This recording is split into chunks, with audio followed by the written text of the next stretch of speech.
Okay, so welcome to this Legal Aid New South Wales law webinar on legal words for interpreters, looking at family law words. My name is Kerry Wright and I work in the Community Legal Education branch at Legal Aid New South Wales.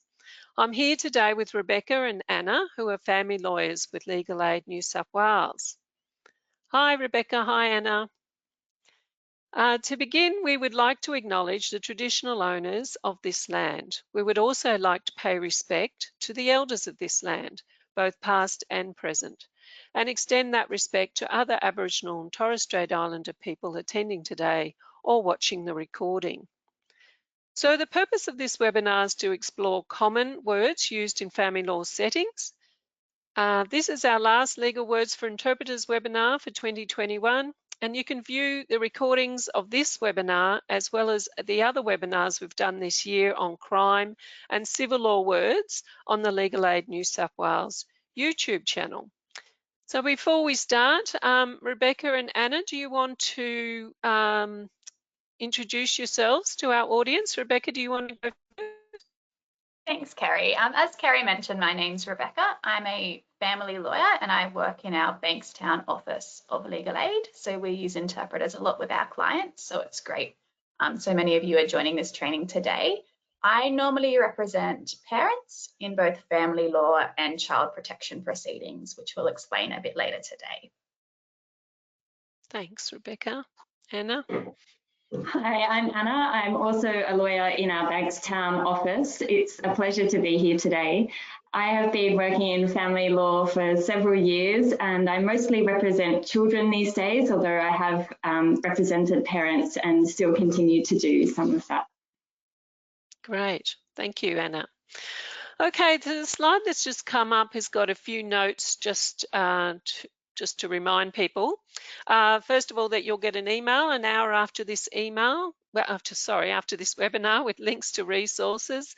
And on that email is the link for you to download your attendance certificate, which we do provide for people who attend these webinars. The webinar is being recorded and will be available on our YouTube channel, probably early next week.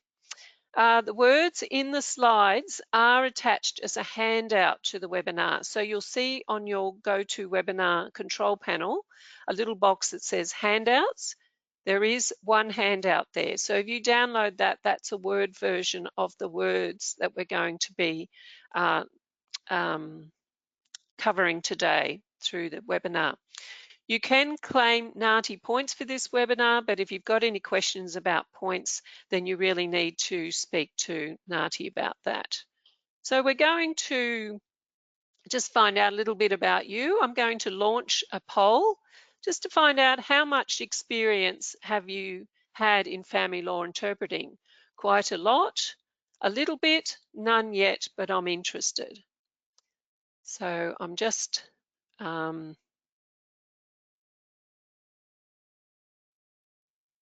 waiting to see how people go with their voting. Then I'm going to, looks like most people have voted, so we'll close that and I'll share the results with you, Rebecca and Anna. So we've got 44% have said a little bit, 38% quite a lot, and 19% none yet, but I'm interested. So that's a good mix. The majority, about 80%, have done interpreting in family law settings. So that's fantastic. So we've got quite a lot of people on our webinar who will be familiar with that. So we'll get started. So what have we got up next? I think, Rebecca, you're going to tell us about these types of services that Legal Aid New South Wales offer. Sure, thank you, Kerry. So Legal Aid New South Wales has a few different services and not everyone is eligible for every service that Legal Aid offers.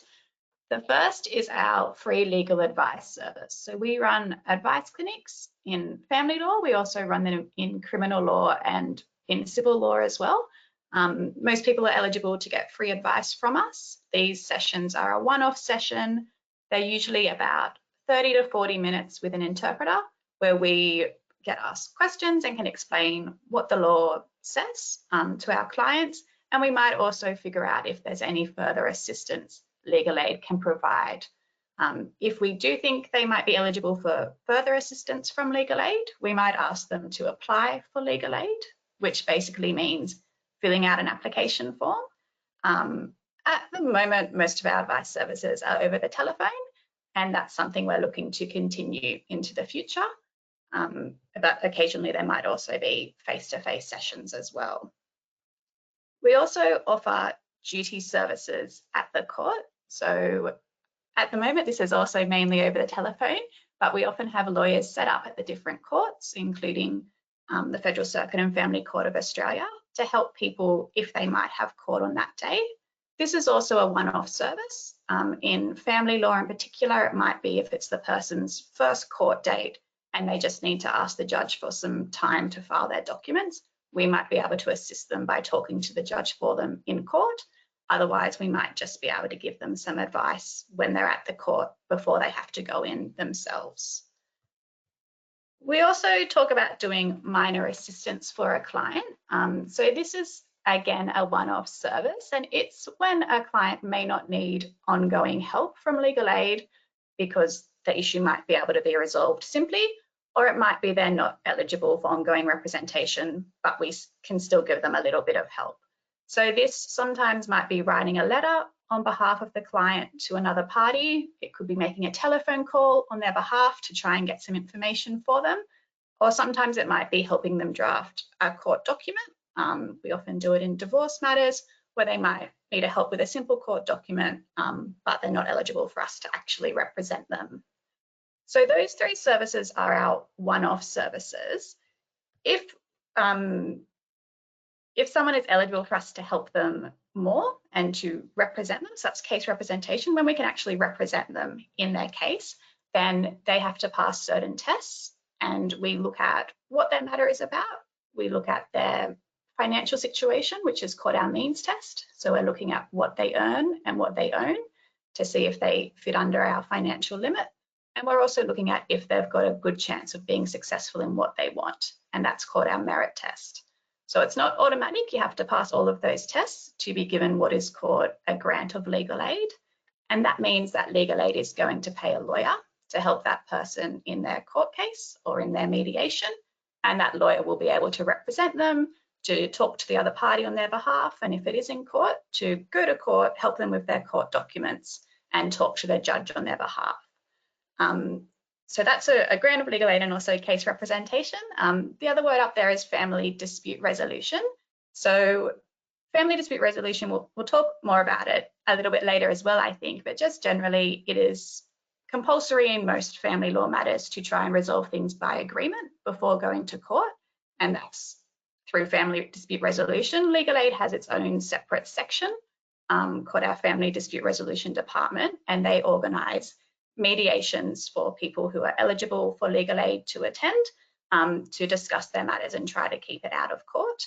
Sometimes one party might be eligible for legal aid and the other isn't, but both those parties can still attend a mediation organised by our Family Dispute Resolution Service to try and reach an agreement on what should happen. Okay. Oh, so granted legal aid's the last one there, but it's really, you've spoken about that already. Well, thanks, Rebecca. So Anna, you're now going to talk about the specialist services that Legal Aid New South Wales offers. Thanks, Kerry. There are a number of specialist services within the family law unit that provides specialist services to help address specific issues. These services work separately to other legal aid units, which means that they can provide assistance to clients even if the other party is represented by a legal aid lawyer from another unit. The first I'll talk about is the Family Law Early Intervention Unit. This provides services across a range of different areas where legal aid is the first point of contact for people needing help with a family law problem. The aim of this service is to prevent people from ending up in litigation and to address their matters early. They also provide outreach services at various locations, such as community legal centres or duty services at the family courts. And sometimes they're connected with other services like community mediation services and can provide assistance there. The second thing on the list here is the independent children's lawyer. So an independent children's lawyer is a lawyer appointed by the court, and when the court appoints that lawyer, Legal Aid New South Wales is asked to arrange for that lawyer to be involved in the matter. And to that end, many of Legal Aid's senior family lawyers spend a lot of time being the court-appointed ICL in litigation in the family courts. They're often in long-running family law cases where the ICL's position is to represent the best interests of the children, but we'll talk a bit more about that later. There's a special child support service that Legal Aid has, which provides assistance to carers and to paying parents about child support issues. So there's specific legislation separate to the Family Law Act, which talks about how children are to be financially supported by each of their parents in the event that their parents separate.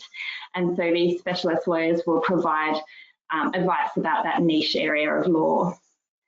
Care and protection matters. So these are matters where the Department of Communities and Justice, or formerly known as FACS or DOCS, are involved, and there are safety or care and protection issues for children. And in those matters, the department is intervening and becoming involved with those families, or considering intervening, considering perhaps removing children from families where there are concerns for their safety. And in these situations, the parents would need to go to the Children's Court in New South Wales for decisions about their future. And Legal Aid can represent both children and parents in those types of proceedings. Another specialist unit at Legal Aid is the Domestic Violence Unit, or DVU for short. This unit provides services to victims of family violence across a range of contexts, including duty services at both the family court and within the local courts, where they represent people who apply for ADVOs. The unit is made up of lawyers and social workers who work together to help clients who have experienced family violence with both their legal and their social needs. And the last on the list is the Family Advocacy and Support Service, which is another service providing assistance to families where the parents are separated and there are allegations of family violence. They provide a duty service at the court, and they can represent alleged victims and alleged perpetrators of family violence. There are social workers there who are able to provide assistance and referral for services. And the duty services run alongside the Early Intervention Unit, who also provide duty services at the court. Okay. Is the FAS team mainly there at the family courts, are they, Anna? Yes, they're at the family courts, so some specific registries in the family court. Okay, thank you. All right, so family law is about what happens when people's relationships break down. Anyone can use the family law system, and we've explained some of the different services that Legal Aid New South Wales provides, and that's whether they are married, in a de facto relationship, or a same-sex relationship. However, also it's important to note that if people can work things out themselves, they don't have to use the family law system.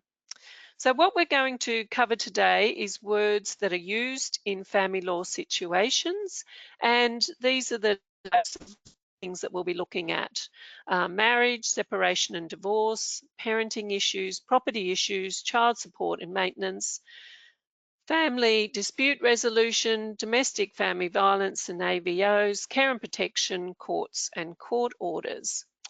So we'll get going with our words, I think. So Rebecca, I think you're up first. You're going to just explain to us about the different courts. Sure, thanks, Kerry. So as you can see on that map there, there's lots of different courts in Australia, and the ones we're mainly talking about today are the ones to the left in the green, the Federal Circuit and Family Court of Australia. So you might have heard of the Federal Circuit Court and the Family Court before as separate courts, and that was the case until quite recently. Just last month, these courts joined together to now be called the Federal Circuit and Family Court of Australia, which is a bit of a mouthful. But basically, it doesn't change much about the law. They're still both courts that are applying the same law that they used to, and that's Commonwealth law, which means that it's the same law in all of Australia. The new court is set up into 2 divisions. So Division 1 is sort of equivalent to the old Family Court of Australia, and that deals with more complex cases. So that can include where there's really serious risk of child abuse, where there might be international abduction of children and those types of things. Division 2 is what the old Federal Circuit Court used to be called, and that deals with the majority of family law matters and those less complex cases. So all divorces normally go through the Federal Circuit Court, Division 2 of the Federal Circuit and Family Court of Australia, and most parenting and property matters as well. The changes recently mean that all matters will be filed in Division 2 of the Federal Circuit and Family Court of Australia, whereas previously they might have been filed in one court or the other. So it's hopefully going to make things a little bit simpler when parties are starting out their cases. With the changes, there have been some new rules about different things that people have to do before they go to court and different documents they have to file. So you might notice when lawyers are giving advice moving forward, there's a much greater emphasis on parties trying to resolve things without going to court and certain steps they need to take and prove to the court that they have done before they can apply to the court. And there's a few new documents that they will have to fill in as well. And as an interpreter, there are some documents that it's compulsory that we give to our clients before they start a court case. So you might be asked to read through those and interpret those to the client, because we basically have to sign something to say we have given them to our client, and obviously we need to make sure they can understand them as well. Looking at that diagram, you can also see over on the right, there's state and territory courts. So these are state-based courts. The local court does have what's called delegated jurisdiction to hear some family law matters. So occasionally there can be family law matters in the local court. They also deal with a range of other matters, and that includes some family violence matters where there might be an apprehended domestic violence order, which I think Anna's going to just explain what that is a little bit later. You can also see that the Children's Court is a state court. So the Children's Court deals with care and protection, which we'll go into a little bit later as well. So that's a state court. So that means in different states of Australia, the law around care and protection might be slightly different, as well as the court processes. And up the top there, you can see the High Court of Australia. So that's, as the name suggests, the highest court of Australia. If there's someone's not happy with a decision in court, they can generally appeal it in the Federal Circuit and Family Court of Australia. Those appeals are heard in Division 1. If someone's then not happy with that decision, there's lots of rules about what you can and can't appeal, but essentially the next step would be to go to the High Court of Australia. So it's quite rare, but it can hear family law cases as well sometimes. Thanks, Rebecca. Before, when people were registering, someone did ask the question, why is it called a circuit court? Do you know the answer to that? Yeah, look, Kara, that's a great question. I believe it's because there's different court setups in Australia, and circuit courts generally can sometimes travel to other places to hear matters in that region. So there might be some smaller regions in Australia that don't have a Federal Circuit or Family Court of Australia set up there for good, but judges will travel out to those regions at certain times during the year and hear those family law matters in those regions. Okay, thank you. All right, so Anna, we've got words about courts coming up. It's just slowly changing. Here it is. So you're going to take us through these words. Yes, and there are quite a lot of words here, so please feel free to ask questions if you still have them after we go through them. So a lot of you provide interpreting service actually at the courts as well as to clients while their matters are being prepared. So we're going to try to cover a lot of the words that might come up when talking about family law matters. The first is a mention. So a mention is a short court appearance that is usually used to determine the next steps in the matter. It's about directions rather than making a decision about the substantive issues in dispute in a matter. Directions are orders about who has to do what next. It could involve adjourning the matter, which is putting it over to another date, or perhaps a party will need to file some documents. And certainly in the new system, under the merged court, the first court date will be a mention and be before a registrar, and they will work out what happens next to make sure that the matter is ready to keep going through the court system. A defended hearing is where the full case is properly run or heard by a judge. So in a family law matter, there are at least two parties and they want different things. And they are defending their position, which is why it's called a defended hearing. The parties present their evidence to the judge in their court documents, and then in a defended hearing, they have the opportunity to cross-examine or ask questions of the other party and their witnesses, so that the judge can have a full picture of what's going on.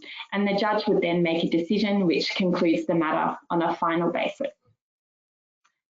In an undefended hearing, it's called undefended because one party hasn't attended the court or hasn't filed their court documents. And so the other party who is participating in the proceedings is asking the court to make the orders that they want without the other party being there to defend their position. An interim hearing. Most family law matters can take quite a long time, at least in the current system, and we hope that it will be quicker in the new merged court system, but it can take several years from the time that it's commenced or started until the time it gets to a final hearing where the judge makes a decision. So for many matters, particularly parenting matters, it's important for there to be some interim or short-term arrangements about what might happen with the children while it's awaiting a final hearing. And if the parties can't agree on what those short-term arrangements are, a judge or sometimes a senior registrar might hear the matter to work out what should happen in the short term, how much time children might spend with each parent, or if there are other decisions that need to be made pending a final determination. A barrister or a solicitor. So Legal Aid employs solicitors like Rebecca and me, and our job is to represent clients in court or represent children in courts. We give advice to parties and we help them prepare their court documents, and will appear in those procedural mentions or interim hearings. And usually in a final hearing, we might instruct a barrister who will do the talking to the judge on behalf of the parties when it comes to a final hearing. A judge. A judge is a person who makes the decisions in the family law matters. So if you're talking to a judge, you should address them as Your Honour. In what we call now Division 2 of the Federal Circuit and Family Court of Australia, we refer to them as judge, so Judge so-and-so, and if we're talking to them, Your Honour. And in Division 1, we call them Justice so-and-so. So it's important to try and get those terms right if you can. A judicial registrar. So previously they were just known as registrars, but under the merged court, their title is judicial registrar. A registrar or judicial registrar is an employee of the court, and they have the power to make directions about how the matter is to be conducted to proceed through the court process. They don't make the final decisions in the case, that's the judge's job. In more recent times, senior judicial registrars are able to conduct interim hearings and decide the interim orders about who the children live with or who gets what money in the property matters. So in the new merged court system, there are 3 levels of registrars. There are senior judicial registrars who conduct those directions lists and some interim hearings. There are judicial registrars who also conduct some directions lists, but they don't have the power to make the short-term decisions in an interim hearing. They also conduct conciliation conferences and mediations, which we'll talk about a bit later. And then there are deputy judicial registrars who review consent orders and conduct a divorce list in the court. Often if you file a matter that's urgent, a registrar will decide when it should be heard by a judge and arrange for that to happen. So they're often the first person that you'll come across in the court system. A family consultant is now known in the merged court system as a court child expert. And they're probably the other employees of the court that you'll hear referred about most often. So they work in the court children's service, which is run by the court. They're usually social workers or psychologists, and at various stages of the proceedings, they are asked by the court to meet with families and sometimes children and assist the court by doing an assessment of the matter and preparing a report to the judge, which parties can also read. Some of the work they do is prepare a preliminary report early in the matter. It was previously called a child dispute conference or a child inclusive conference, but now it's called a child impact report. And this focuses on the experiences of the children and the needs of the children, with a focus much more on the children rather than the parents per se. The court child expert can provide recommendations to the court about what they think should happen, having met with the family and conducted a proper assessment. And they talk about the children's relationships with the parents and the presence of any risk factors such as family violence or drug and alcohol misuse, and they can make recommendations for the judge to consider. An independent children's lawyer, this one seems to keep coming up. So this is the lawyer that's appointed by the court to represent the interests of the children. Either party can ask for an independent children's lawyer, or ICL for short, to be appointed, or the court can choose to appoint one off its own accord. The ICL's role is to help the court work out what is in the best interest of the children, and to do that, they can meet with the children if it's appropriate for them to do so. They assist the court in gathering independent evidence, such as by issuing subpoenas, and they also work with the parties and try to help them reach an agreement if that's possible. The registry is a branch of the court, so it's about where the court is based. So in Sydney, for example, where we are, the two in Sydney are in the city and in Parramatta. There are also registries in Wollongong and Newcastle and some in more regional areas. Most capital cities have a registry in their city. The next is an adjournment. So an adjournment is essentially postponing a court appearance to another date. And sometimes there will be good reasons for this. So a party might need to have a little bit more time to prepare and file their court documents. The parties might ask for an adjournment to go and participate in a mediation, or they might be waiting for a court report to be prepared, so they don't need to take up the court's time until that report is available.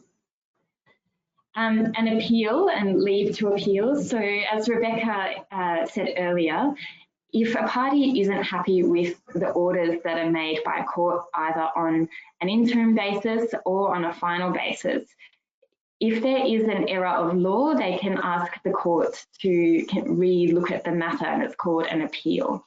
And for some situations, you might need to ask the court for specific leave, so permission to file an appeal, and that might be where the appeal is filed out of time, or if it's on a very complicated matter that needs to go to the High Court. So High Court matters, you always need to seek leave prior to filing the appeal. A breach or a contravention is, I think, something we'll also talk about a little bit later, but a breach or a contravention means basically the same thing. It's about when court orders are not being complied with. We call it a breach. And there are consequences for breach or contravention of the orders that might be different depending on which it is. So if it's a parenting order, there might be, and it's on an interim basis, that could be taken into account on a final basis. Or alternatively, the court might order make-up time.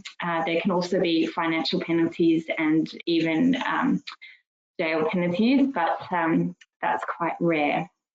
So the Child Dispute Conference and Child Inclusive Conference I referred to a bit earlier, just to clarify, it's that initial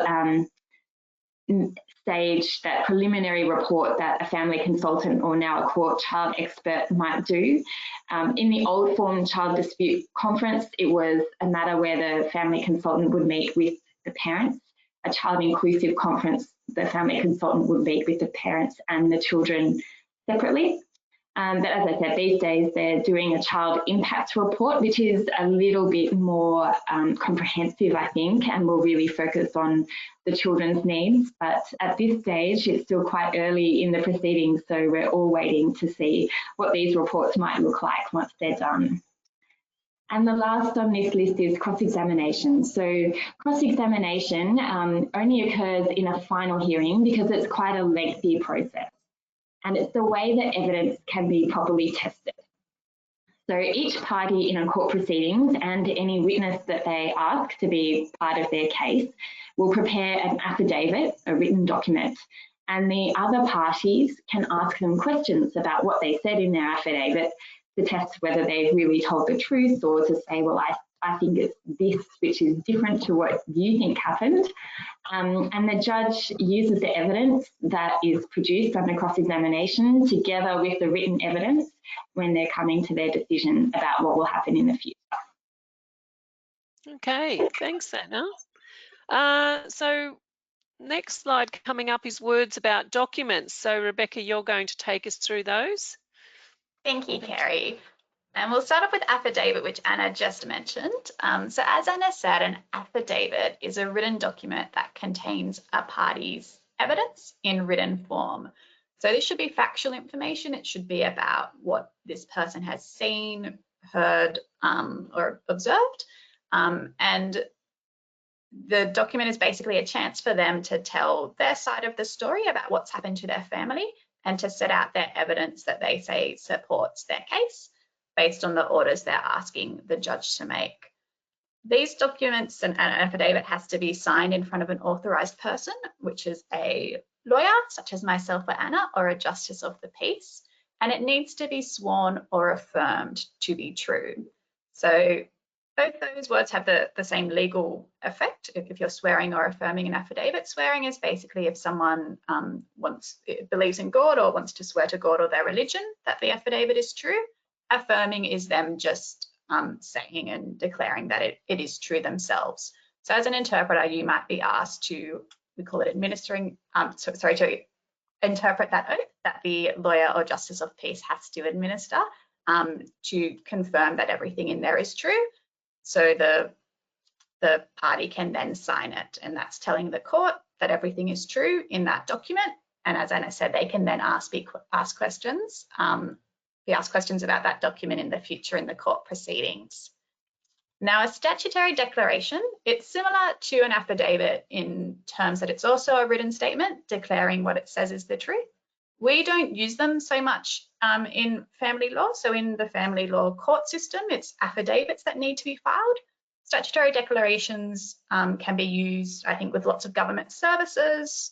So if someone's needing to give evidence to a government service, or to obtain passports or documentation from births, deaths and marriages, they might do a statutory declaration to declare what is true. It's a bit more widely used in general, but for courts, we're using just the affidavit form itself, and it's a special form that needs to be filled out. Next is initiating application, and that's a document that is filed when someone commences a court case. So this application sets out what orders that person is asking the court to make. And it also provides just some basic information about the matter to the court, such as who the other person involved is and their details and that type of thing. With the new rules, there's a few other documents that also now need to be filed along with that initiating application. We don't have them all up on the slide, but you might hear a genuine step certificate, and that's basically a certificate a lawyer or a party has to complete to say that they have undertaken what they needed to before starting court, and that includes mediation, as we've said, and to try to come to an agreement with the other side. In parenting matters, they might also have to file what's called a parenting questionnaire, which is essentially a questionnaire about the kids and the parenting arrangements, and ask practical information to help the court get a good sense of what the issues might be and the information they might need to make a decision. Our response is similar to an initiating application in that it sets out what orders a party is seeking, but in this case, it is the respondent, so the person responding to the proceedings, that is filing it. So they're saying what orders they agree to that the other side is asking for. And if they don't agree to all the orders, which they likely don't if they're in court, they're setting out what orders they're asking the court to make instead. And they also have to provide some of those other documents I just mentioned. A notice of child abuse, family violence or risk is a compulsory document that needs to be filed by both parties in parenting proceedings. So this document is quite lengthy, and it asks questions about whether parties consider that a child is at risk of any harm, whether that's a risk of child abuse, family violence, or due to other reasons such as mental health, drugs, or alcohol. And it will ask yes/no questions if there's ever been any police involvement, if someone's been charged with an offence relating to the child or family violence, and it will ask parties to also set out in that document what they did about it, if they've taken any action, if they've made any reports to the Department of Communities and Justice, which deals with child protection, or with the police. So that is a compulsory document. It's normally passed on to the Department of Communities and Justice just so they're aware of any risk allegations that have been made, and that can be a really important document for the judge because the judge is trying to decide in parenting matters what's best for kids, and obviously their safety is a really, really big concern. The next two words are family report and expert report. So a family report is a report that's written in parenting proceedings, and it's written by family consultants, or as they're now called, court child experts, as Anna just explained. And that basically is that social worker or psychologist who's a court expert in parenting matters will set out what the issues are in the matter and what recommendations they want to make. And that is taken really seriously by the judges who are deciding these matters, because the family consultant or child court expert has had the opportunity to meet with the parties, to talk to them. Often they'll meet with the children and they might observe the children and parents together, and they're then recommending what they think is best for the kids involved in the matter. An expert report can also be used in parenting matters and also property matters, and it's basically where an expert external to the court and usually paid for by the parties provides expert evidence on an issue. In family matters, it could be a psychiatrist or a child psychologist who's doing it. And again, they're providing recommendations. And if a matter does go to a final hearing, which Anna explained earlier, those experts can be cross-examined as well about their recommendations, and their evidence can also be tested. So next up, we have service or serving. So this is basically the process of one party making sure the other party in the matter is given any documents that are filed in court proceedings. So often this comes up, especially in divorce matters. There's certain rules about how a person needs to be given documents depending on what document it is. It can include sometimes that it has to be in person or by post. And sometimes you then have to file information to say that you have given the other person the documents, and that's so the court can be satisfied that both parties know that court is happening and both parties have an opportunity to be involved in the court process. Next is the Commonwealth Courts portal. So this is an electronic online system, I guess, the court has, and it's where documents can be filed. So filing a document basically means you're sending it to the court for the court to accept and for it to be placed in the court record. The Commonwealth Courts portal is a way to do that online. So parties have to register, sign up, and they can do most things online. They have to scan documents in and then submit them, as opposed to taking them to the registry physically and handing them to someone to get stamped and given back to them.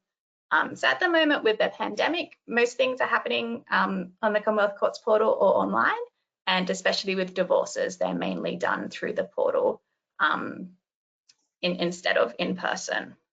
And when it's done through the portal, it's just called e-filing a document because it's electronic, as opposed to just filing a document. But they essentially mean the same thing, that you're giving the document to the court.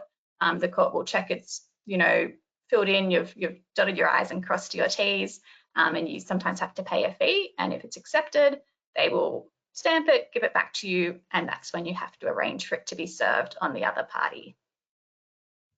Great. Thank you, Rebecca. So we're going to do a quick poll with our audience now, which is just going to launch. It's coming up.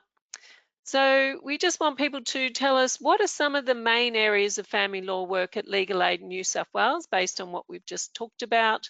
You can choose more than one option. So we'll just see how people go with their voting. I'll just leave this open for a couple of seconds. See whether it's divorce, child protection, Centrelink problems, parenting, or wills. So we're talking about the family law area of law. So people are voting, and it looks like we've got quite a few people who have joined us since we started. Just to let you all know that we are recording this webinar, and the recording will go up on the Legal Aid New South Wales YouTube channel next week. So that's just to remind you. And also there is a handout on your GoToWebinar control panel that you can download, which is a summary of the words. So I'm just going to close that poll and share the results with Rebecca and Anna. So you can see here, looks like everyone's picked it. Do you think, Rebecca? So we've got 86% divorce, 86% said parenting, 81% said child protection, and a few said Centrelink and wills. Yeah, I think you're right, Kerry. I think so divorce, child protection and parenting are definitely the family law areas we help with. We do have a civil law team can help sometimes with Centrelink issues, and sometimes parties might mention Centrelink issues in a family law advice appointment. We can't ourselves give advice on that, and it's not part of the family law system, but we can refer them to someone else that can give them that advice. Okay, so Rebecca, are you going to take us now through words about marriage and divorce? Is that right? Yes, I think so, Kerry. Thank you. So words about marriage and divorce. So marriage is the union of two people to the exclusion of all others voluntarily entered into. So that can be two people of the same sex or different sexes. De facto relationship is basically it's a relationship between two people who are living together on what we call a genuine domestic basis. And there's a whole range of factors that can be considered when determining if someone is in a de facto relationship, such as whether they're actually living together, whether they've got shared property, if they present as a couple in public, and those types of things. And that can become an issue, especially in property matters, just because there's certain rules about in a de facto relationship when you might be able to apply to the court to sort out any financial or property matters after separation. So family law deals with both people that are married and people that are in de facto relationships. Divorce, obviously, if you're in a de facto relationship and you separate, you don't need to get a divorce because divorce only relates to people that have been married. And divorce is basically the legal end to a marriage. So it's a declaration by the court that a marriage is over. In Australia, we no longer have what's called no-fault divorce. So that means that there doesn't need to be anyone's fault for the divorce to happen. You don't need to say what's happened or anything like that. The only ground for divorce now is that there's been an irretrievable breakdown of the marriage, and that is evidenced by separation of at least 12 months. So if parties have been separated for at least 12 months, either one of them can then apply to the court for a divorce order. The other person doesn't have to necessarily agree as long as they've had that separation for at least 12 months. And separation, we often get asked questions about this on advice clinics. It's really just when one party communicates to the other that their relationship is over. Again, it can be just one person's decision. Often when people separate, they might move out and be living separately. But other times people might be separated and consider their relationship to be over, but still be living in the same house. And that's what we call separated under one roof. People that have been separated under one roof can still apply for a divorce as long as their separation has been for over 12 months. It just normally means that they need to provide some extra information to the court, so the court can be satisfied that they are actually separated and no longer consider themselves married. Now, the next word is a nullity. So a nullity is a finding that there was no legal marriage. So there's certain legal requirements for a marriage to be valid. I guess some simple ones would be if someone else is already married, they can't then marry someone else because it's got to be to the exclusion of all others. So it could be found to be a nullity if it turns out that one of the parties was already married to someone else, and that then means that the second marriage isn't actually valid, and the court could find that it's a nullity. Another example could be if one of the parties is under the legal age of marriage, that means that the marriage isn't actually valid. So that can be quite a complex area of law, but it basically means if your marriage is found to be a nullity, you don't need to get a divorce because you were never actually validly married. And last there we have divorce application, sole or joint. So basically to get a divorce, you need to apply for one. That's called the divorce application. A sole application is one party applying by themselves, so they don't need the consent of the other party. Or a joint application is when both parties agree to the divorce and they fill out and sign the forms together. That can make the process a little bit quicker. With the sole applications, there's a requirement to still notify the other person of the divorce proceedings, and that's that service that I spoke about earlier. But someone can still apply for a divorce by themselves, even if the other person doesn't want to get divorced. Okay, thanks very much, Rebecca. Now it's you, Anna. You're going to talk about parenting, words that happen in parenting matters. Thank you. Thank you. So you don't need to be divorced to have a parenting matter. Divorce is really just about whether the marriage is there or whether it's ended. But from any time after parents separate, parenting issues about who's going to look after the children might arise. And when that happens, the court is required to consider the best interests of the children. Under the legislation, it is the paramount consideration. So you'll hear the children's best interests as a phrase that is bandied about court quite often. And in working out what is in the children's best interests, there are two primary considerations that the court must look at. And the first is that the child or the children have a right to a meaningful relationship with both their parents. And the second is that the child has a right to be safe from harm, whether that's physical, emotional, psychological harm or neglect. And greater weight is placed on their safety. The court does look at a whole range of other additional factors when they're coming to a decision about what should happen in terms of the parenting arrangements for the children. And those are things like the children's wishes, the capacity of the parents to care for the children, the extent to which they have had a relationship with the child so far, essentially all the facts and circumstances of the matter, but the primary considerations are that meaningful relationship and the child's safety. The next thing here is about parental responsibility. So the court can make a whole range of orders about parenting, and one of these orders is who would have parental responsibility for a child. Parental responsibility is the ability to make decisions about the major things in a child's life. These are decisions such as where they live, their education, so where they go to school, any major health decisions, their religion and their name. All the other decisions are considered day-to-day decisions, and they're made by the parent with whom the child is spending time at that point. So the court can say that there is an order for equal shared parental responsibility, and there is already a presumption that when parents separate, that both parents hold equal shared parental responsibility, or ESPR for short, for the children.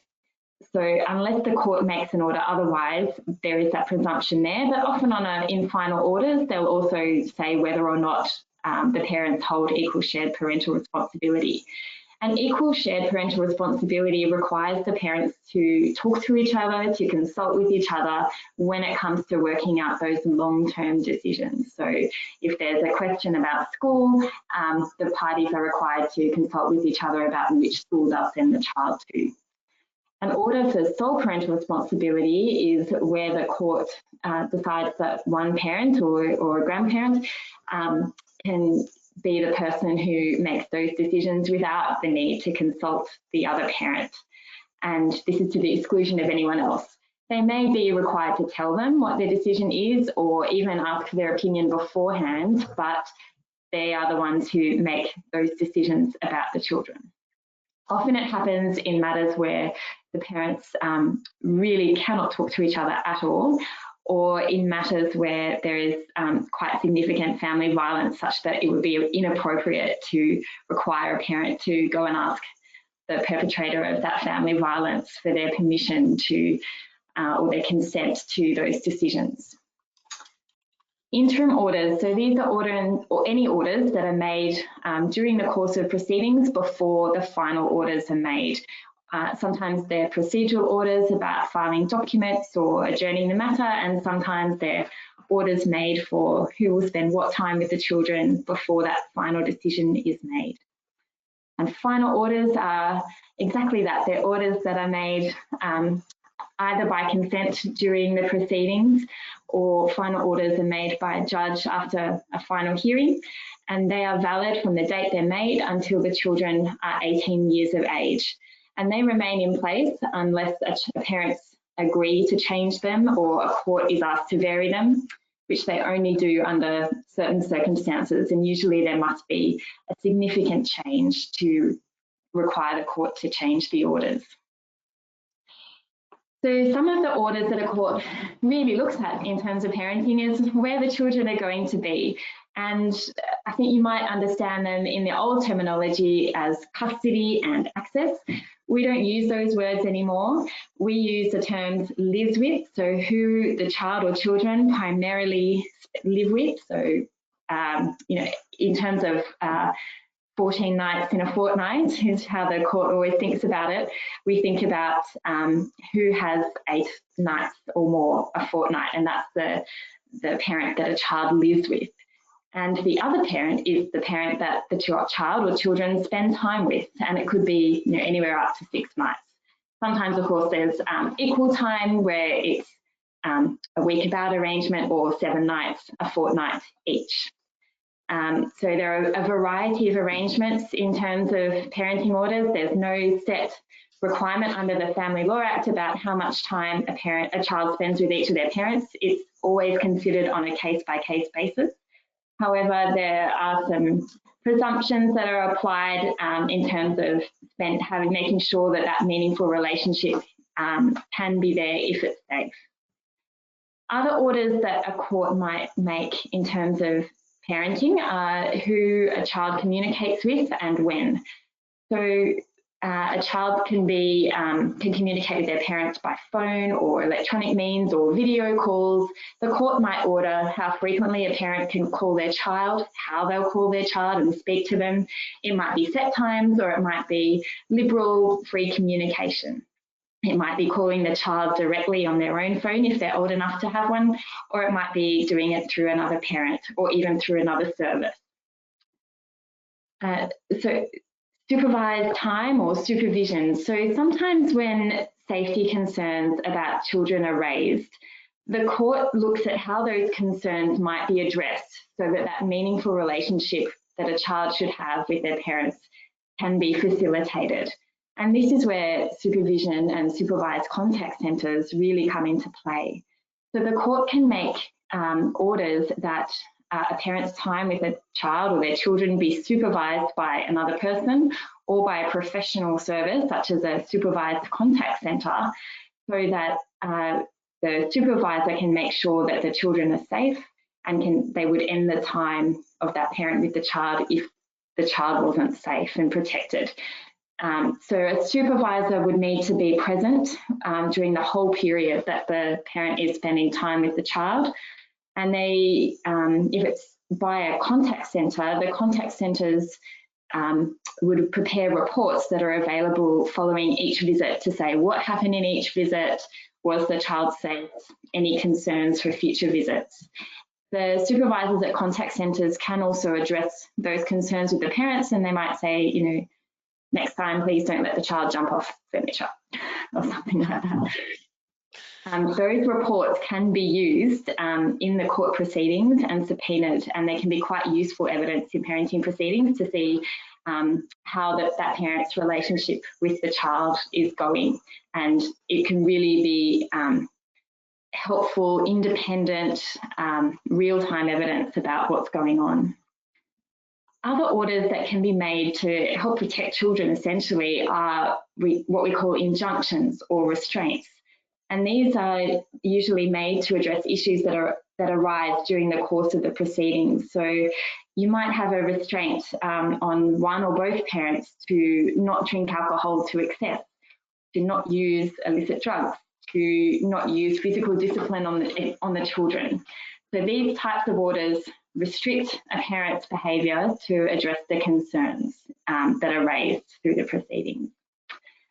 And the last on the list is a question that I think often arises in these presentations, and it's about the Hague Convention. The Hague Convention is an international agreement, essentially, that countries can voluntarily sign up to, that they did so about 30 or 40 years ago now. And it's about child abduction. So a country that is a signatory to the Hague Convention essentially says that if there is an allegation or a concern by a parent that their child has been abducted and taken to another country, that if certain procedural requirements are met, they will return the child back to their country where they usually live, and then the family court proceedings can happen in that original country. And the issue there too is that not all countries are signatories to the Hague Convention, so it makes it a lot easier. If your child has been taken to a Hague Convention country, it's a lot harder to commence international proceedings if your child is taken to a non-Hague Convention country. And I would encourage anybody who is facing that to seek some legal advice pretty early on in the piece. Yeah, great. Thanks, Anna. So, Rebecca, I'm thinking if you do this slide about property and money, and then we'll have a break after that. Okay, thanks, Kerry. All right, so words about property and money. So settlement or a property settlement is basically when people separate, they often need to figure out what's going to happen to financial issues between them. So a settlement is either an agreement or a set of orders that sets out what is going to happen to that money, how it's going to be divided between them. And I guess the purpose of that is so that they can then both not be financially tied at all. Their relationship is over, they can then have their separate finances and both be able to move forward without any financial ties. Now, there's two ways to formalize a property settlement. One is through the court, and that's getting court orders. And there's certain steps that the court, and well, the law says that the court has to follow in determining that. And the first of these is to identify what is called the property pool. So the property pool is looking at what all of the assets are of both of the parties. And this can be parties to a marriage that's broken down, or parties to a de facto relationship that has separated, as long as they meet a few other requirements. So looking at assets can mean looking at money, looking at actual properties like houses and apartments. It can be looking at businesses, shares, superannuation, all sorts of things. And they're looking at the property that's in both of those parties' names. So even if property is only in one person's name, it can still be taken into account in the property pool. I guess the next step in identifying the property pool is also to look at any liabilities, so any debts that are owing, and obviously that can be loans or mortgages and the like. And the end result is the amount of money that's left over, and that's what needs to be divided between the parties. Contributions and future needs are other things that, if it goes through the court process, need to be determined and are looked at by the court to try to reach a fair outcome for the parties. So contributions can look at what both parties have contributed to that property pool or to the relationship. So these can be financial, such as if one party is working and earning money. They can also be non-financial, such as if a party has done more of a homemaker role, or especially if they've not been working because they've been looking after the kids, that's still a non-financial contribution. With future needs, that's looking to the future of the parties and looking at things like their age, their health, their earning capacity, if they're taking care of the kids in the future, and looking at whether any of those will impact their ability to earn money and the like. And that's so the court can take that into account when determining how that property pool should be divided between the parties to have a fair outcome for both parties, so they can move forward with their lives essentially. Now, the other way that a property agreement can be formalised is through what's called a binding financial agreement. So this is a written document, sorry, that's agreed to by parties. It can be, again, both parties in a marriage or de facto relationship. It's a little bit different because it doesn't go through the court. It's not approved by the court when it's entered into. It's between the parties directly, and there's lots of rules about how that have to be followed for it to be considered valid. One of those is that both parties need to get independent legal advice and get something signed to say they've had that advice.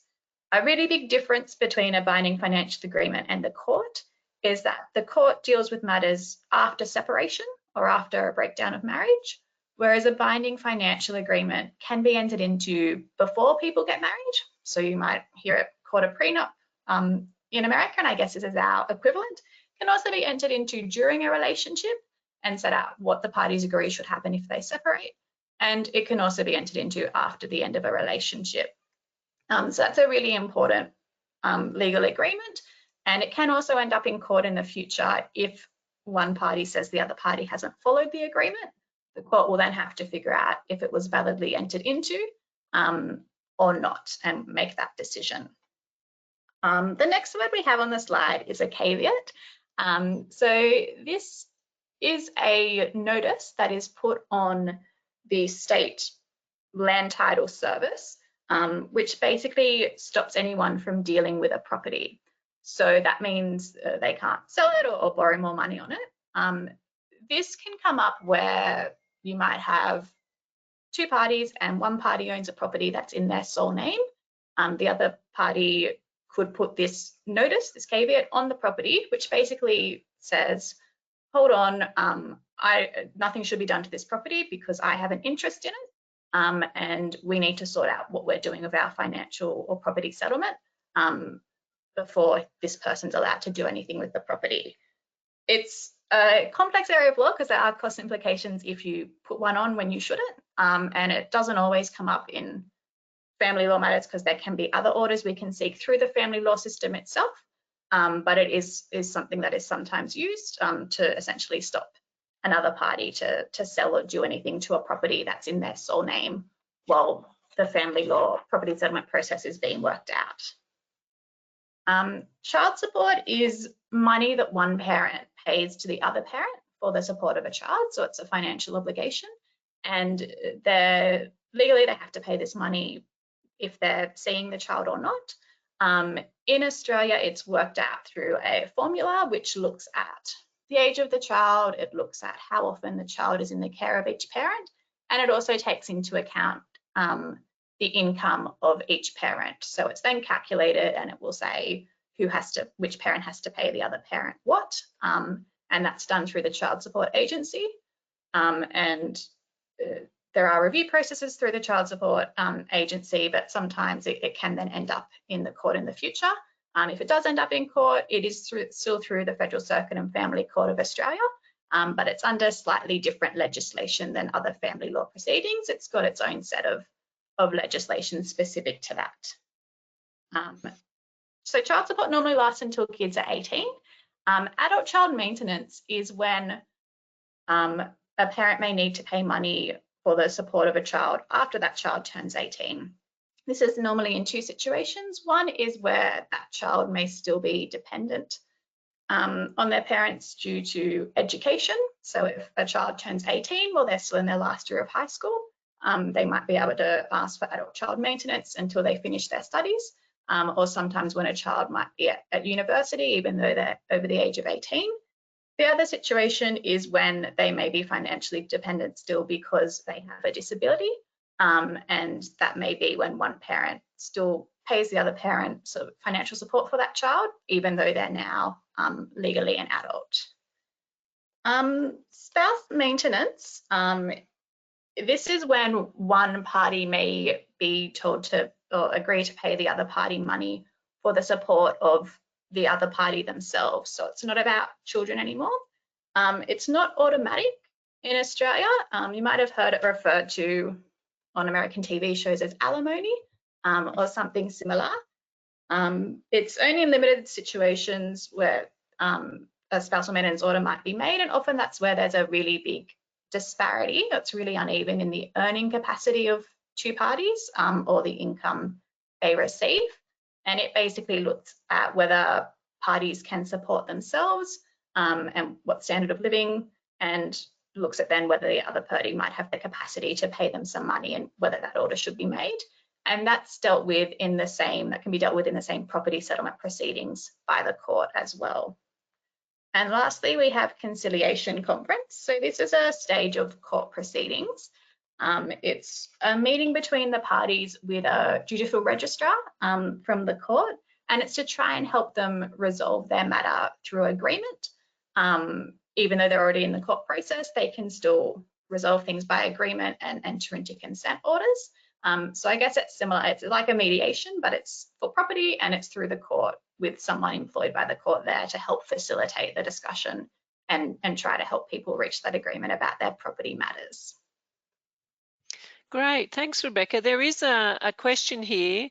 Someone's asked, can I interpret caveat as warning? What do you think, Rebecca? I'm not sure. Do you have any views on that, Anna? I guess it's a technical legal word. Yeah, I think you're right about it being a technical legal word, and in some, it has, I think, more impact than just a warning. There are legal implications that can come from a caveat being placed, and namely that you can't deal with that property in any other way. So it is a bit more than a warning, I think. Right. Someone's here like it's a condition or a forbidden dealing.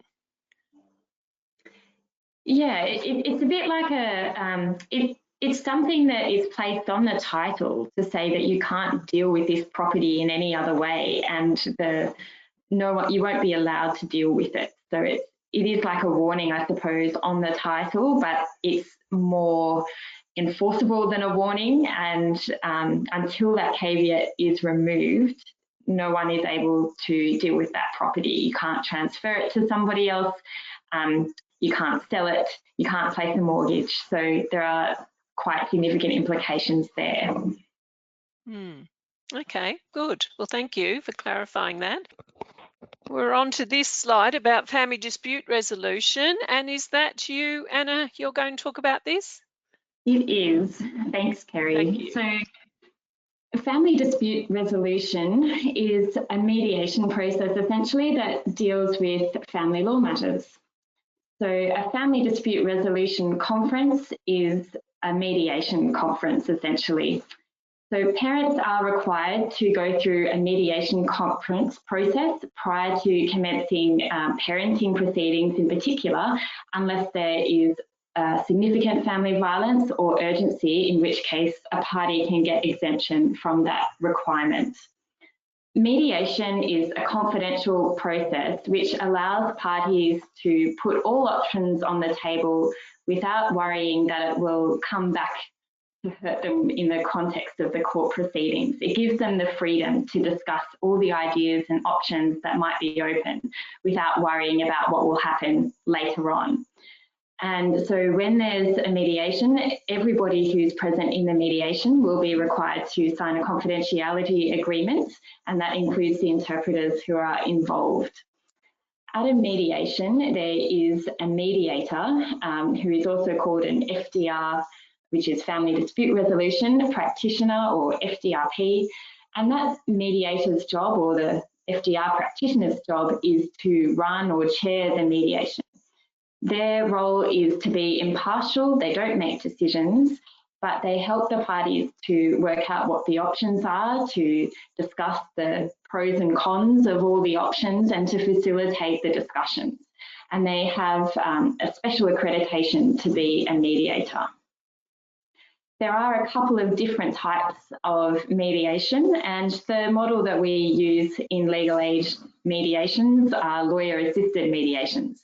And that means that a legal aid client will be able to have a legal aid lawyer with them who represents them at that mediation. They are there with them to give them advice about their options and what it might mean if they agreed or didn't agree to the proposals that are presented.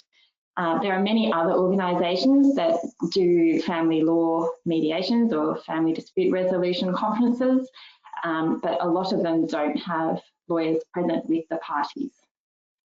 And if there is an independent children's lawyer and the FDRC is taking place during the context of the proceedings, the independent children's lawyer will also be there to help work out what is in the children's best interest as well. The other types of mediations are through a court-ordered mediation program, and that is called a comp. It's also it's basically when a court orders that the mediation should take place and requires the parties to participate. And that could be organised through legal aid, and often is if there's an independent children's lawyer, because an independent children's lawyer is able to access the legal aid mediation program. Or it can sometimes be organised through the court. And at the moment, the court is running quite an extensive mediation program in an attempt to get matters to settle if possible. And in the court version of mediations, there's a registrar there. Sometimes there's a family consultant or court child expert, and the registrar acts as the mediator or the FDR practitioner in those situations, and the parties can attend with their lawyers if they have them, or by themselves if they don't, and their independent children's lawyer also attend.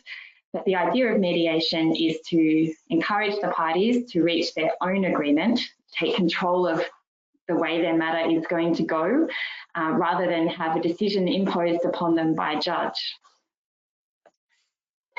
A parenting plan.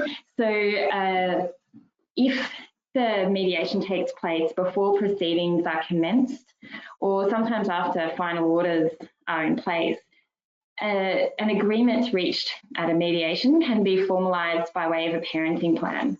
And that is a written document that sets out the agreement in writing and that the parties sign and date.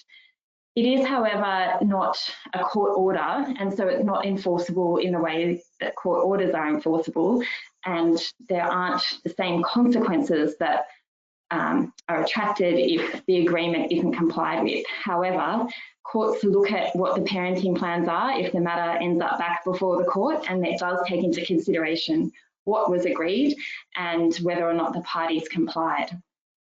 The other way that an agreement can be formalised is by way of consent orders. The parties can file an application with the court to ask the court to make their agreement into court orders. And it's usually considered by a registrar if proceedings haven't commenced, or if proceedings have commenced, it might be by a registrar or the docket judge, the judge who is looking at that matter. And the court will look at the orders and say, do we think this is in the best interest of the children? And if they think it is in the best interest of the children, they will make it into court orders which are enforceable. A Section 60I certificate is a certificate that is issued by a mediation service, and it says whether or not the parties participated in mediation or whether mediation just wasn't suitable. And if the parties participated in mediation but didn't reach an agreement, or one party was invited to mediation and didn't come, that Section 60I certificate will be issued by the mediator, and that will enable the party to commence court proceedings in the Federal Circuit and Family Court of Australia seeking parenting orders. And that certificate is available from 12 months from the date of issue. If it's been more than 12 months since you tried mediation, you'll have to try it again. Okay. Thanks, Anna. Well, we're going to launch our final poll for our audience today. So that's coming up on the screen. In a parenting matter, what words for court orders would you hear? Spend time with, custody order, consent order, live with, or access order. So we'll just wait to see what people think. We'll just let them vote.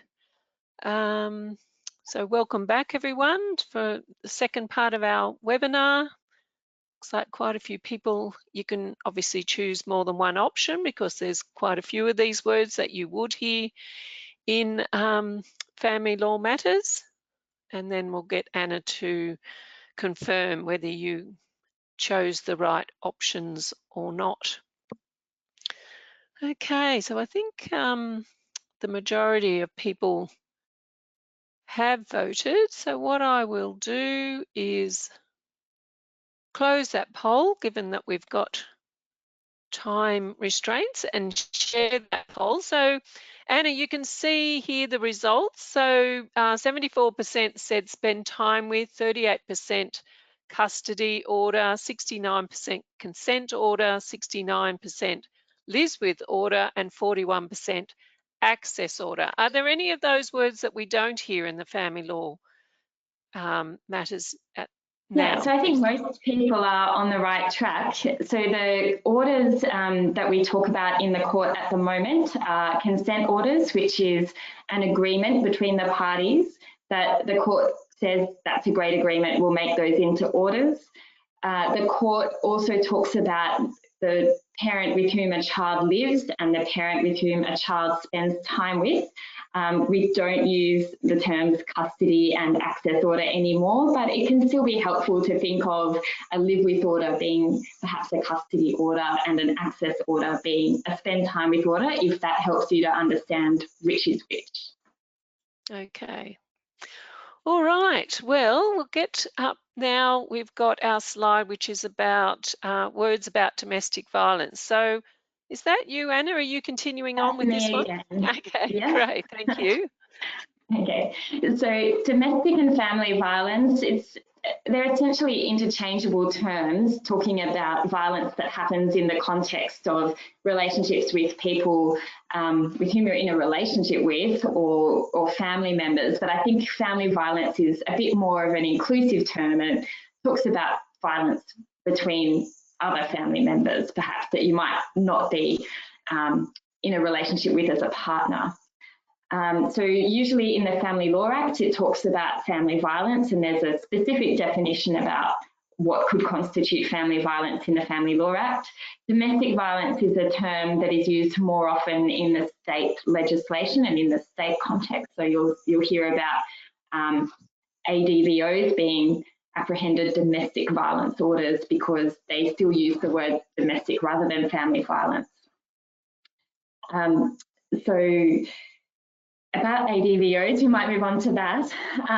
There are different names for domestic violence orders or family violence orders in different states and territories because it's all determined by their own individual legislation. So I'm talking about the New South Wales context.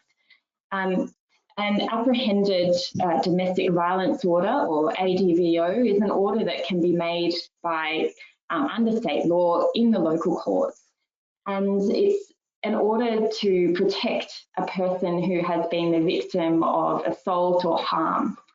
So an apprehended domestic violence order is usually taken out by the police to protect a person in need of protection, which is the next thing on your slide, being a PINOP, person in need of protection, against a defendant of an ADVO. And the ADVO has some standard conditions that say that any person who has been a victim of physical assault or threats of harm, the defendant must not do any of the following things to them. The defendant may not assault or threaten him, her, or them. The defendant may not stalk, harass, or intimidate them, and may not deliberately or recklessly destroy or damage anything belonging to them. So additional orders can also be sought depending on the seriousness of the circumstances that led to the ADVO being applied for. It might be that a person is no longer allowed to live at the family home. It might be that they're not allowed to contact the PNOP, the person in need of protection, except through the use of a lawyer. They might be restricted from coming into close proximity to the PNOP residence or their place of work or the children's school. They may not be allowed to be in the company of that person for at least 12 hours after they've consumed alcohol, for example, or they might not be allowed to possess firearms. So usually the police apply for the apprehended domestic violence order on behalf of the PNOP, and they run it through the court. And the defendant can choose to contest it, or they might agree to it. And if they contest it, it goes to a hearing before the local magistrate. So it's very important that if you are a defendant, that you seek some legal advice to it. An AVO is a personal order that can be a personal protection order that you can apply for privately if the police don't want to apply for one on your behalf. But there are some implications if you apply for it and it's not successful. There can be cost orders made.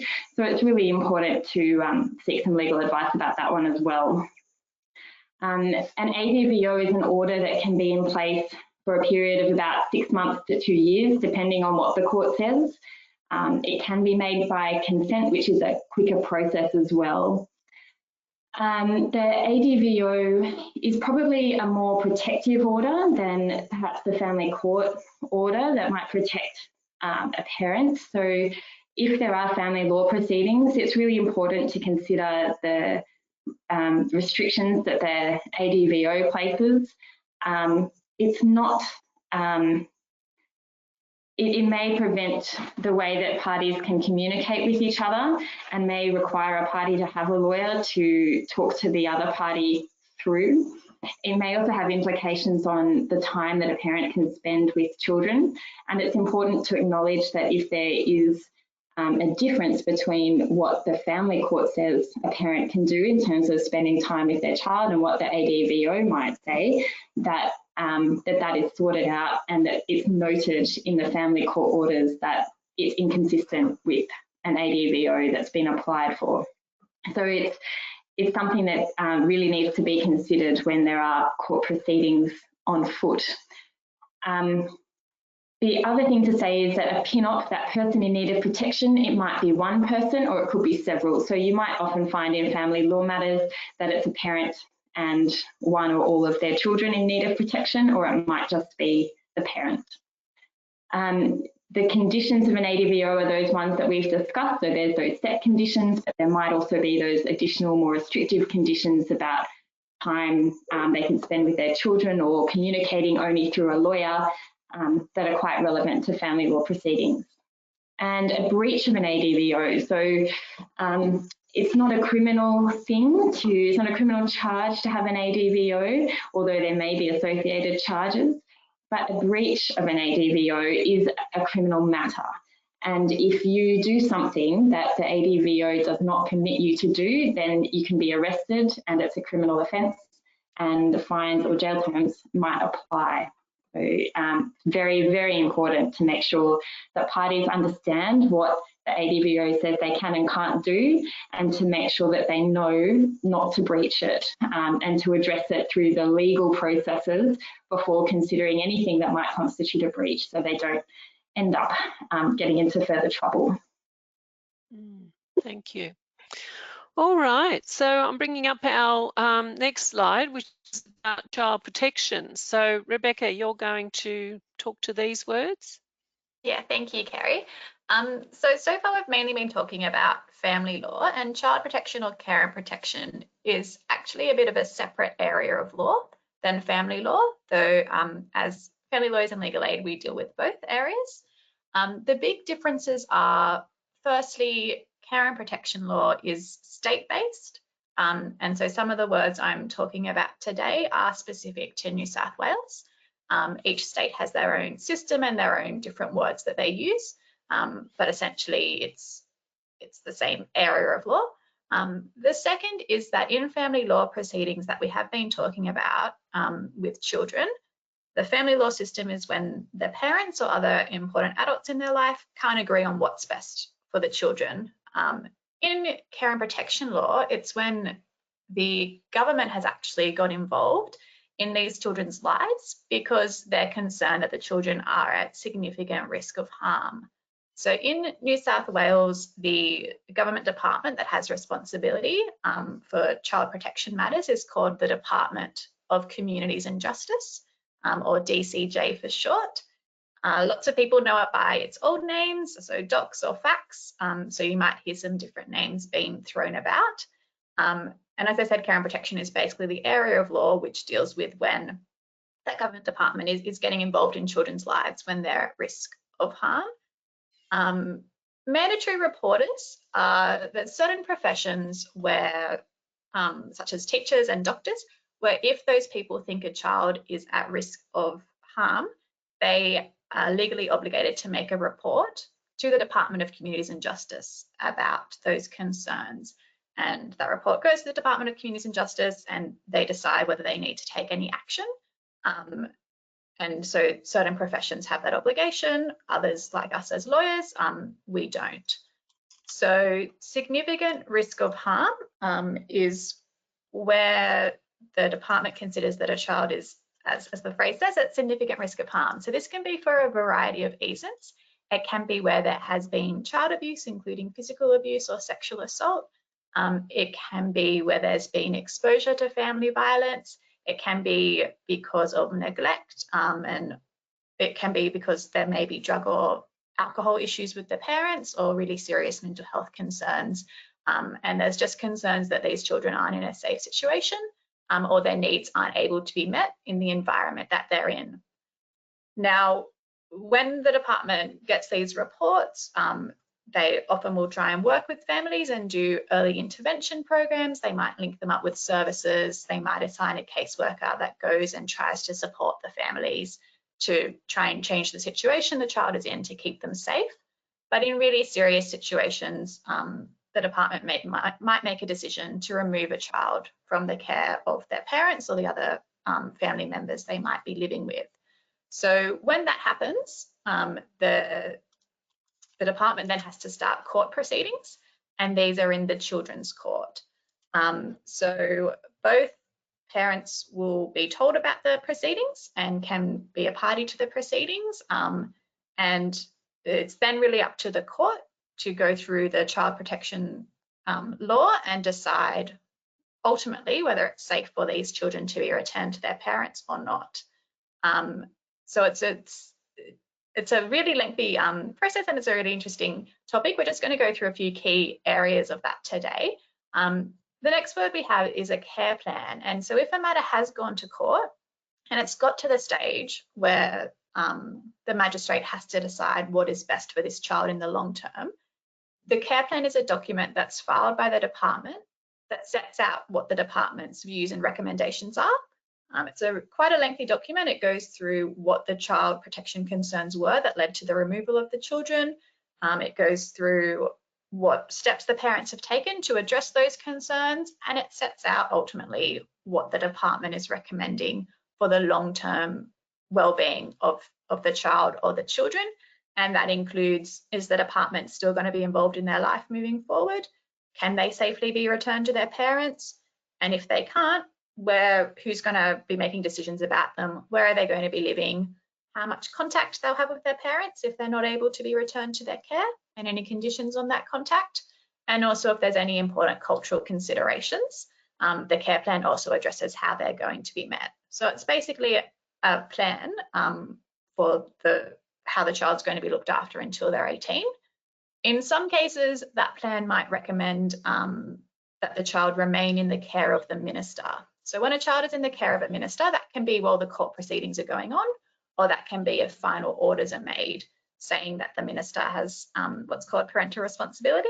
And you might remember that phrase from when Anna mentioned it earlier. So same as in family law, parental responsibility is the power to make decisions and major long-term decisions for a child. So in some situations, that is given to the Department of Communities and Justice, to the minister of that department. where a court decides that a parent isn't the best person to be making those decisions. And that essentially means that the department is going to continue to be involved in that child's life, making decisions about where they go to school, medical things, and those types of things. And they'll be providing ongoing support and arranging a placement for the child, whether that's with family or in the out-of-home care system. So that can be in final orders.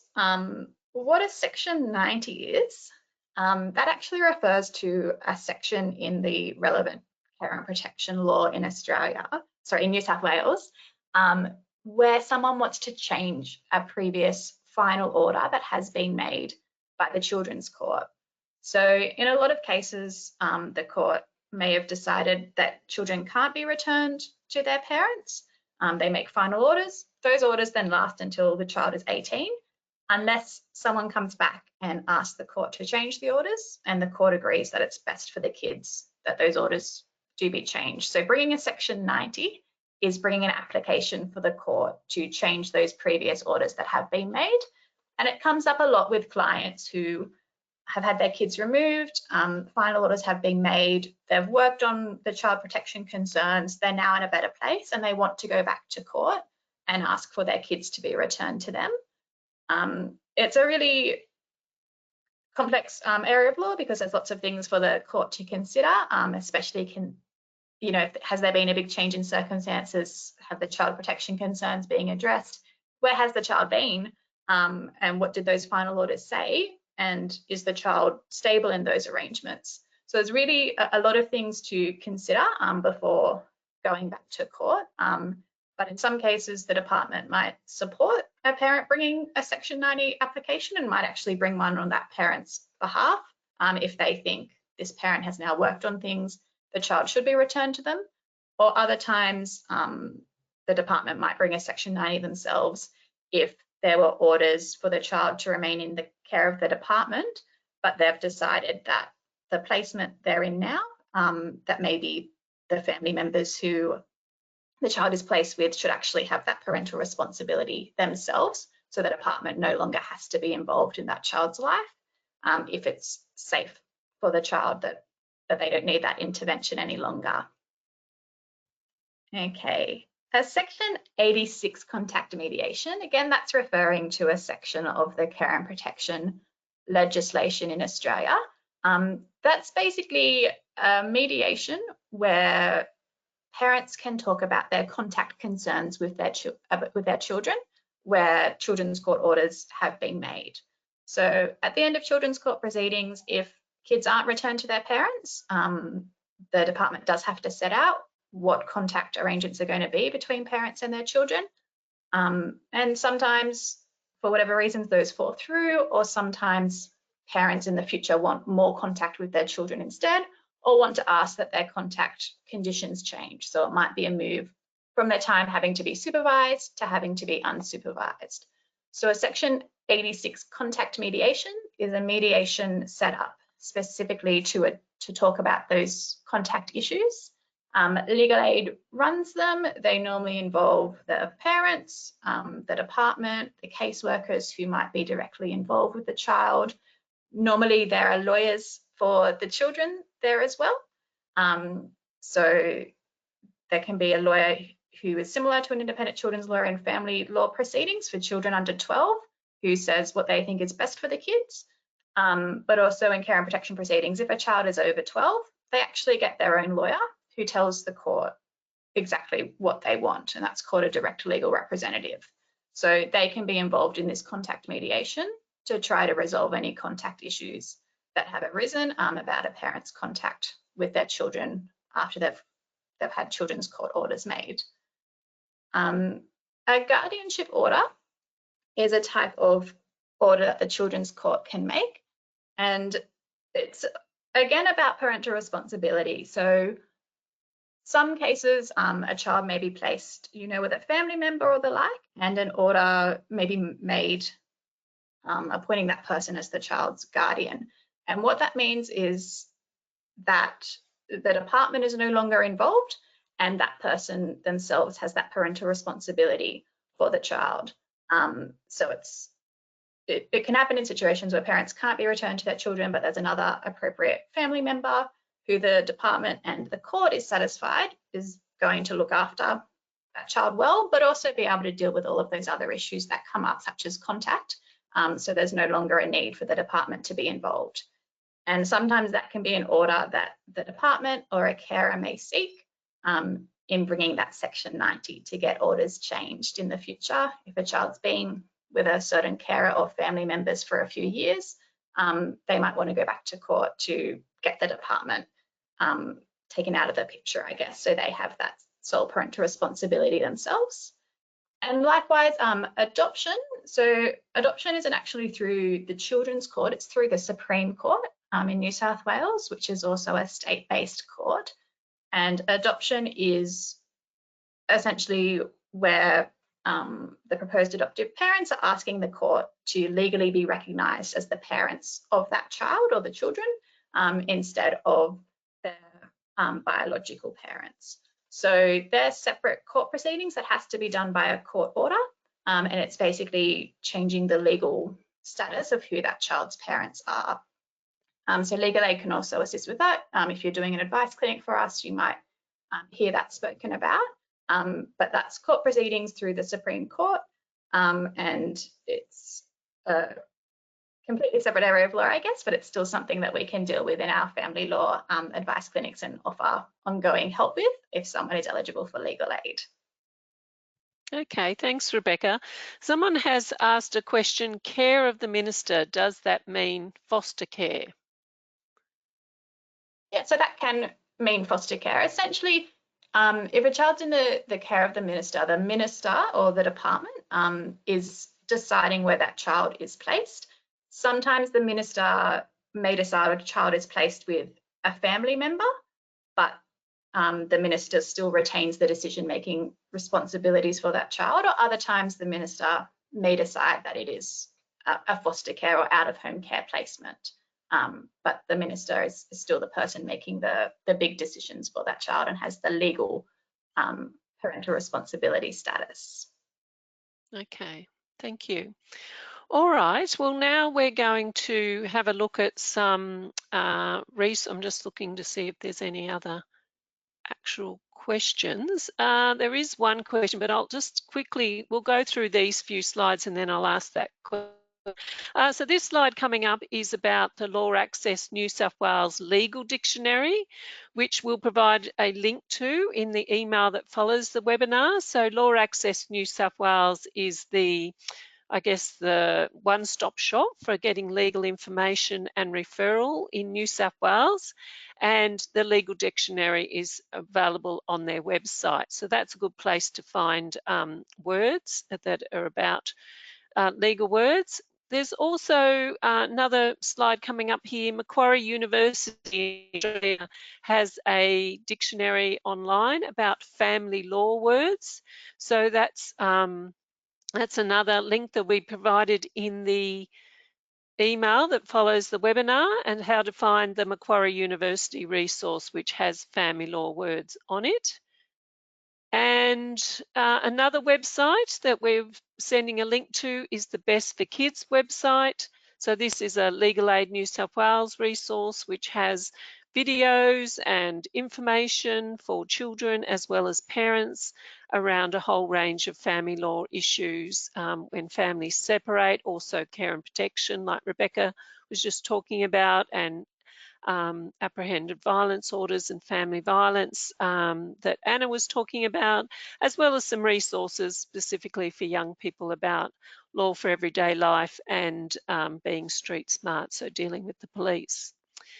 And there's also another website that we've provided a link to, which is the Family Violence website. This was developed by National Legal Aid. So there's lots of, there's a glossary on this website as well, where you can find out more about words used, particularly in family violence law, which is relevant to both the family law courts as well as the state-based courts. And that's an Australia-wide resource. So that's another one. And then we come to the end of our webinar, but I'll also mention that we included a link in the follow-up email to the resource on the family, or what's it called now? The Federal Circuit and Family Law Court of Australia. They have a legal glossary as well. So there's a link there where you can find lots of words that we've talked about today and their meaning. So the question that I wanted to ask you Anna, was about independent children's lawyers. I'll just go back and find that. So where is it? Is the appointment of an independent children's lawyer a decision request made by one or both parents or by the judge? And in that case, when is one needed? That's a great question. So either party can ask a court to appoint an independent children's lawyer, but the court is the body that appoints the ICL. Or the court can choose to appoint the children's lawyer of its own accord. An independent children's lawyer is usually appointed if there are a variety of factors, but it might be that the children's wishes are very important and highly contested. There might be significant risk issues relating to the children that might need an independent children's lawyer to be appointed, particularly to help gather independent evidence about it. And especially, I think, in situations where the parties are self-represented. So the court considers how serious a case is and whether there's a particular need for an independent children's lawyer when it comes to making its decision, but it is the court's decision. Okay, I think this is for you again, Anna. Can you explain the difference between an ADVO and an APVO again? Yes, an ADVO is apprehended domestic violence order. So that's between two people, a PINOP, a person in need of protection, and a defendant, where the PINOP and the defendant are in a personal relationship or a domestic relationship between each other. An apprehended personal violence order is where the people are not in a domestic relationship. So it might be between co-workers or people who don't live together. I think sometimes, well, often neighbour disputes, perhaps. That's right. Yeah. That's where we hear about it in the civil context anyway. All right, well, there aren't any other questions unless people do have a question. Feel free to type it now. We've still got a few minutes on our webinar. We're getting lots of thank yous, which is great. And someone did load up a reference, which I can read out when we were talking about caveats earlier. Apparently there's some information available online about that through the, I forget what that department is, New South Wales LRS, just talking about what are caveats generally when dealing with property. So I can include that link in the email that follows the webinar if people want to know more about what is a caveat when dealing with property. Let me see if any other questions. Let me see. Are there situations where the 12-month waiting period for divorce can be waived or reduced? Rebecca, did you want to answer that one? Yeah, look, so what the law actually says is that a court can't grant a divorce unless you have been separated for at least 12 months, and you can't file for your divorce until then. So unfortunately, there's not. It's what the law says, and the judges have to follow that. Okay, all right. So yeah, okay, well, that seems to be the end of all our questions, other than people saying thank you. So thanks very much for listening to this webinar today about legal words for interpreters and bilingual workers, focusing on family law words. Just a reminder that there's a feedback survey after we close the webinar, and we really appreciate your feedback. Also a reminder that this is our last Legal Words for Interpreters webinar for 2021, and we'll be back in 2022 to deliver these webinars. The recordings of this webinar and other webinars which have talked about criminal law words and civil law words in housing, mental health, and I'm just trying to think what the other area was we covered this year. But yes, there's at least 3 or 4 different webinars up, recorded webinars up on our Legal Aid New South Wales YouTube channel in the Community Legal Education playlist. There'll also be a follow-up email, and that email has links to the resources we talked about today, including those websites I just showed you. And in that webinar, in that email is the link for you to download your attendance certificate for today. If you're watching this as a recording, you can send your questions to cle@legalaid.newsouthwales.gov.au, and we'll make sure that they're sent to the right person to answer your question. And of course, we should also remember that LawAccess New South Wales is 1300 888 529. That's how you can get free legal information and referrals, including to Legal Aid New South Wales. And I think that's it. So thank you very much, Rebecca and Anna, for your time today and for explaining all those words in a very plain English way. I think everyone's really appreciated that. And we'll say goodbye for now, and we look forward to welcoming you to our Law for Community Workers webinars, those few that remain for this year and next year again. Okay, see you later, Rebecca and Anna. Bye, everyone. Okay. Thanks, Kerry.